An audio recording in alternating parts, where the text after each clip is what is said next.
Hi, everybody. I am Hannah with Core Concepts, and I am the Chief Marketing Officer here. And we are with our amazing team. Hi, I'm Holly Thomas, and I'm Director of Bookkeeping here at Core.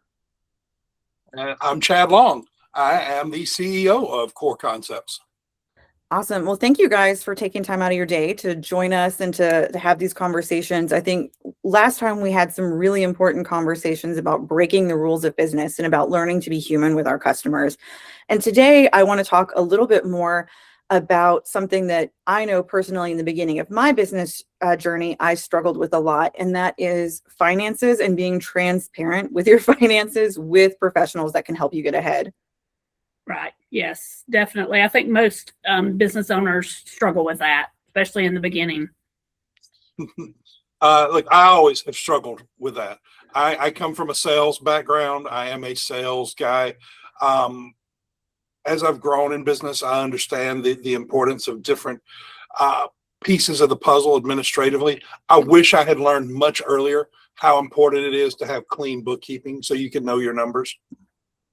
It is. I'll never forget the first year I was in business. I had always worked for other agencies before, and we struck out on our own purely by accident. Me and my husband were both laid off from our jobs within like 3 weeks of each other, right after we had spent every dime we had on a wedding and a honeymoon. And so we ended up having to just wing it, freelancing for about a year. And when it came tax time, I was panicking about the bookkeeping because we'd kept receipts and that was it. And we had no idea now how to put together like a Schedule C and get ready for things. And that next year I was like, all right, we got to get serious with this. Right. Yeah, that's so important. It's having good records and keeping things organized and keeping things up to date. It's funny you mentioned that. I'm sorry, Hannah. You just reminded me early on, I had a business and I kept receipts all year long. And then at the end of the year, I went to my accountant's office and I gave them a shoebox full of receipts, not sorted, not organized in any way. It was just a shoebox of receipts. And I thought my accountant was going to fire me as a customer on the spot. I would have. Yes, definitely. Yes. But to keep up with things. But I think a lot of business owners do that. Maybe a little less so now that we have tools like your smartphone where you can take pictures of the receipts and it's somewhat a little more organized than when you can scan it.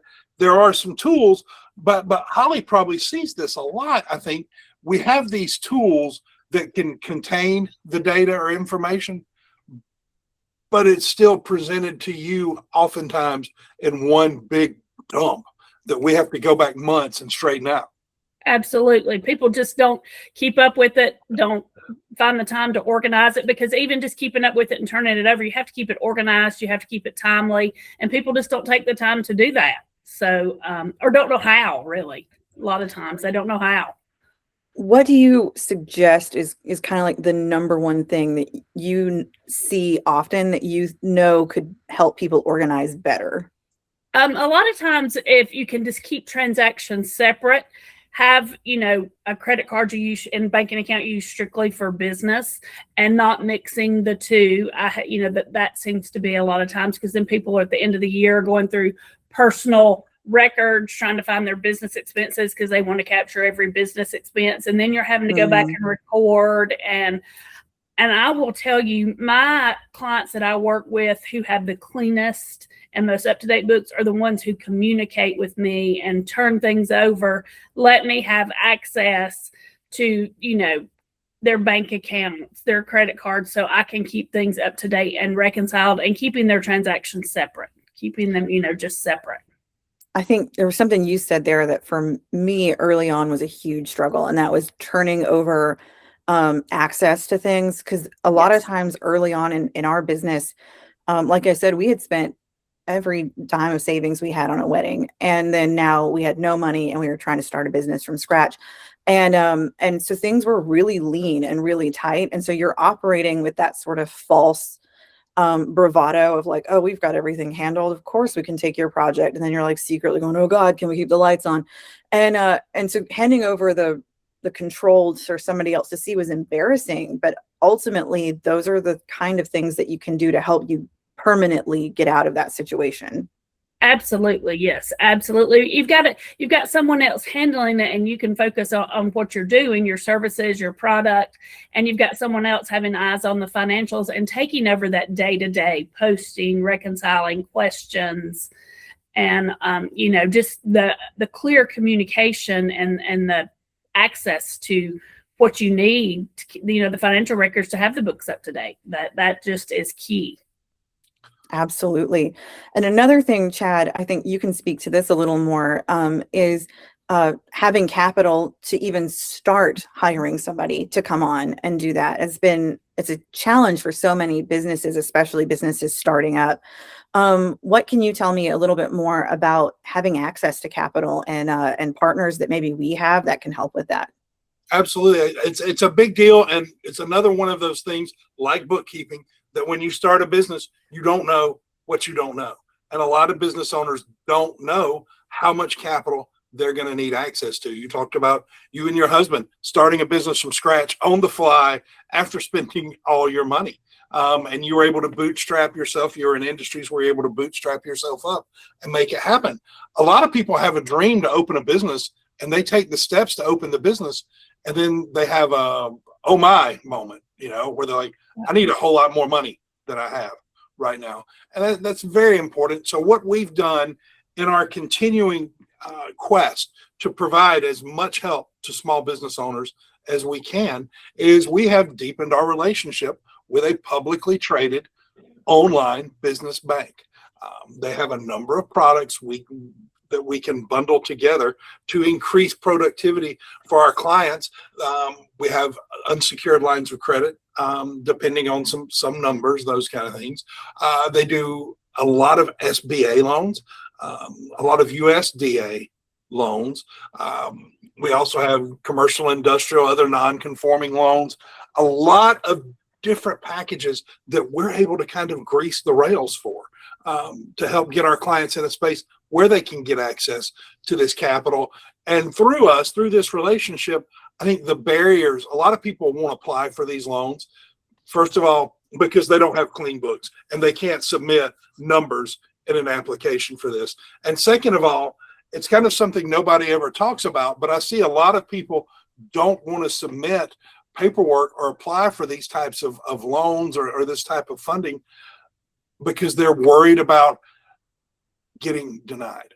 Through our relationship, we've been able to really lower the barriers much low in terms of credit score and documentation through this relationship than a lot of business owners would have to do elsewhere. So we're really excited about being able to offer this, and it plays right in to what Holly's doing on our bookkeeping side. The cleaner your books, the easier it is for somebody to say, yes, let us give you this money so you can continue to do your business.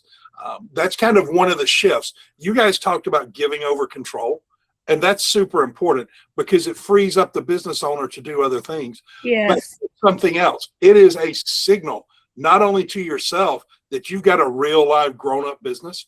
And maybe, Hannah, you talked about being a little hesitant or embarrassed maybe to turn that over to somebody. For me, when somebody else is looking at my numbers, that's when I got a lot more motivated to do stuff to pump those numbers up, But having these services is a signal to a lender that you really do have a grown-up business and you're serious about it. So that's how these two factors play in together. I totally agree. 100%. Yes, totally. Absolutely. I think several things that you said there really struck out with me. And I think the core theme, no pun intended, of our business has been having somebody in your corner and having somebody that's been through starting a business before or been through transitioning a business from startup to a mature grown-up business, and being able to walk people through that. And a lot of the services that we offer, when people ask me about them, I tend to start with listing oh, we have a CRM and we have this and we have that. But really what it is that we have not an operating system, but we have a back office staff that can help someone get started or to transition or to become that mature business. And that is, I think, one of the major issues I think businesses have with their finances is that they're not sure how to go from point A to point B and transition that way.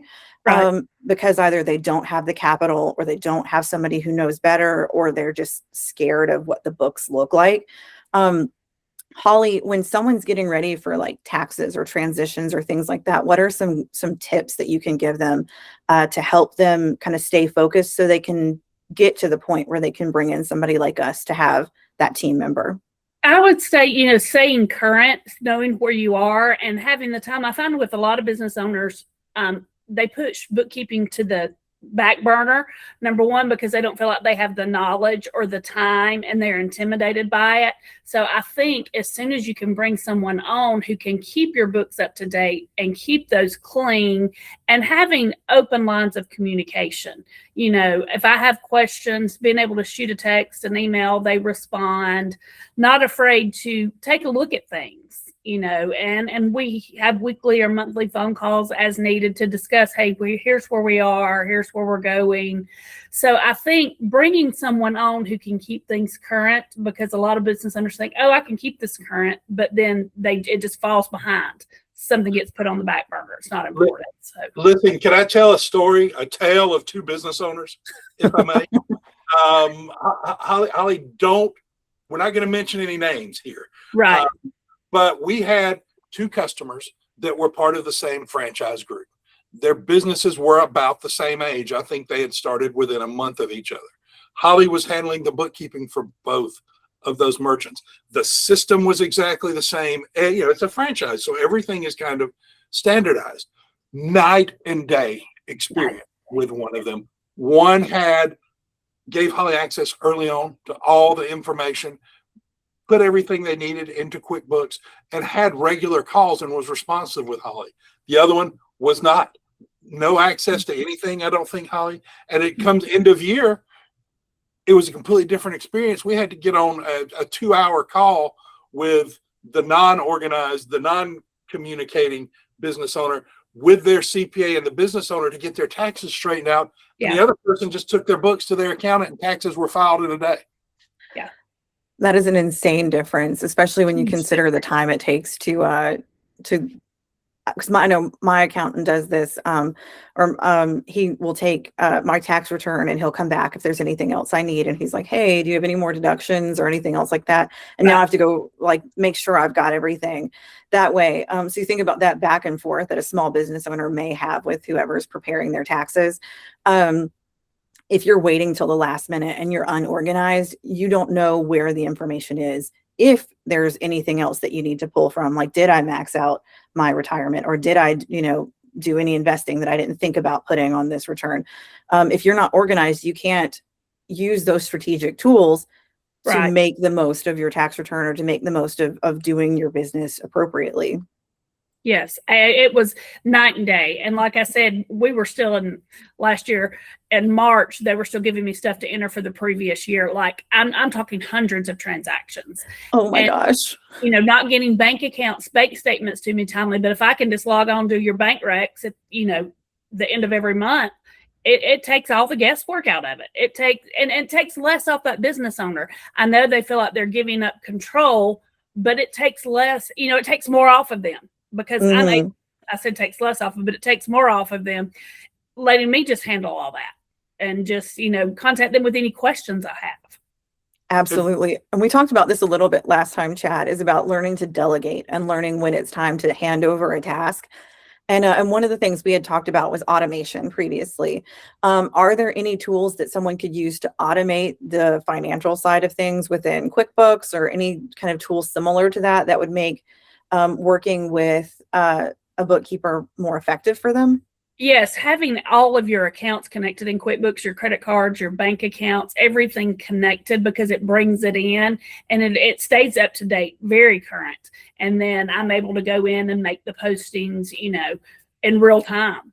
So having everything connected, and a lot of business owners are scared to connect their bank accounts, credit cards to QuickBooks or Xero, whatever accounting software they are using, but it makes life so much easier for them and for their bookkeeper, because it's in real time. You're not waiting on a credit card statement.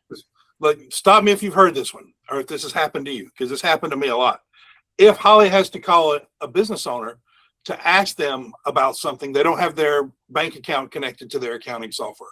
Holly has to call to ask a question. They say, okay, give me a minute, let me log in.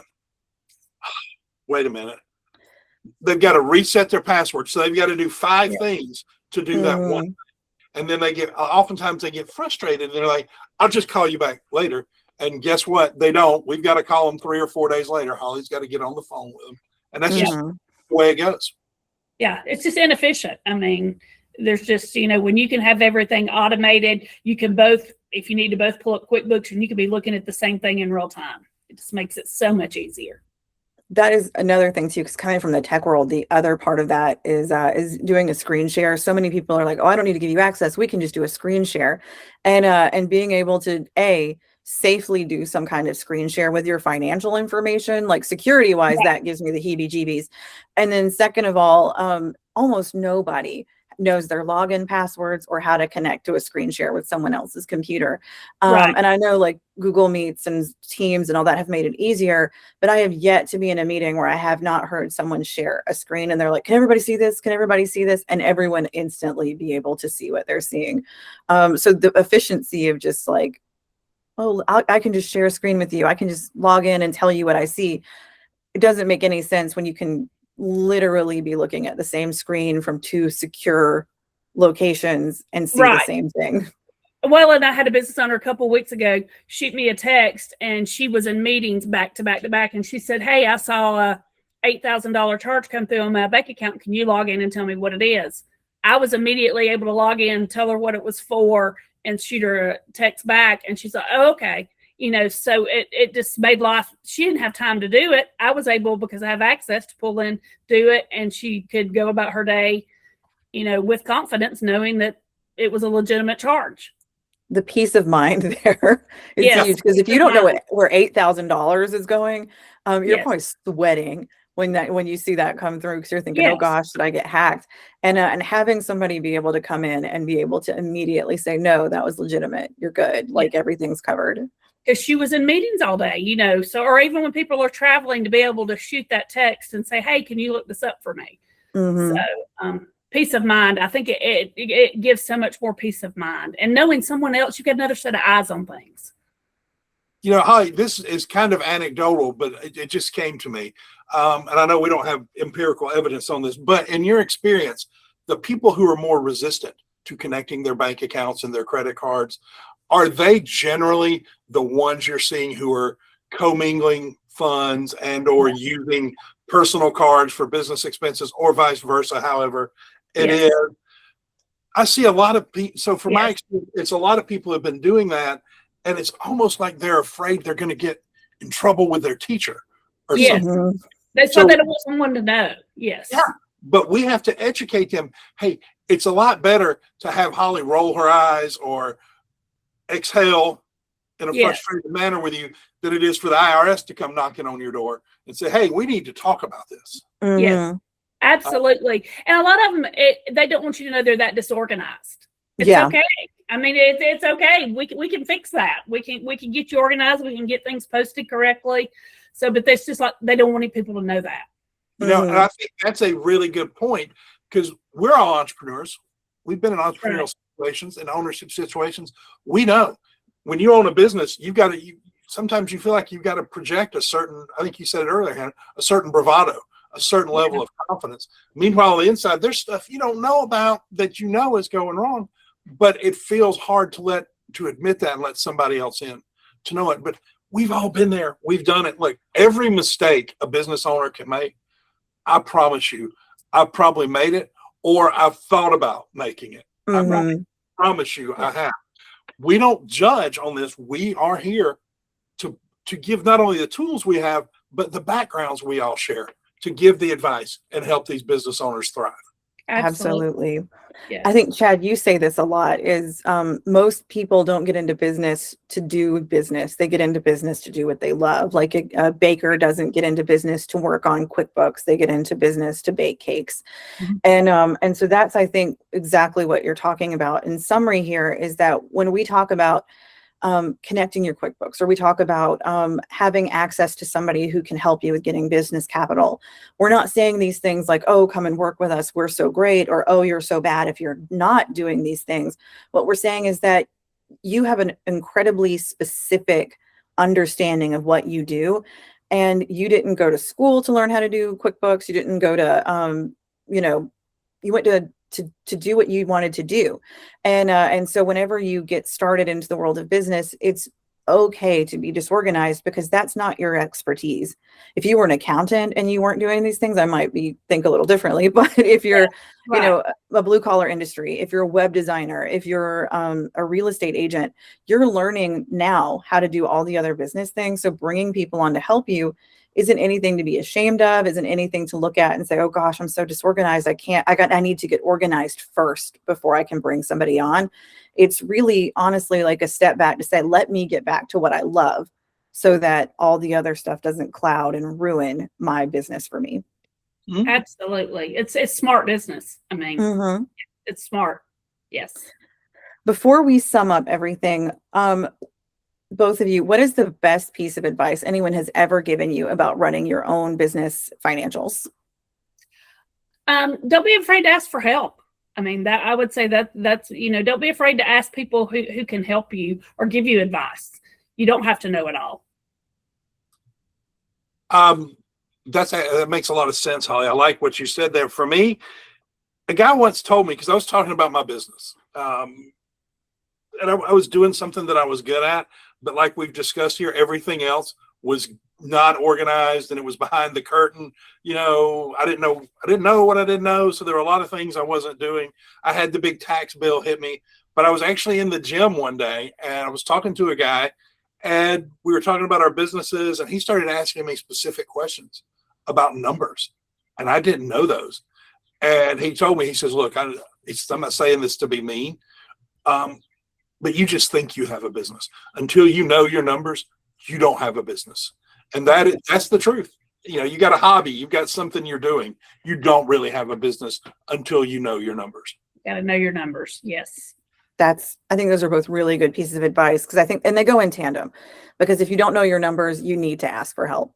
And then that's when you do take that step into having a real business and having a mature grown-up business.